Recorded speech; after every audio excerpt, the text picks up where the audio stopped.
Hi, my name is Victoria and I created the Art of Reading. I'm going to show you how a lesson in Art of Reading runs. Now, regardless of which stage you're in, whether you're in stage 1 or whether you're in stage 2 or whether you're in stage 3, all of them are set up in the same manner.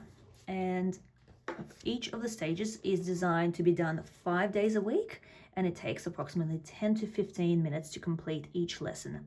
If you have a struggling reader, in the introduction to the Art of Reading, there are some hands-on games. Please use those in order to warm up before you start the lesson.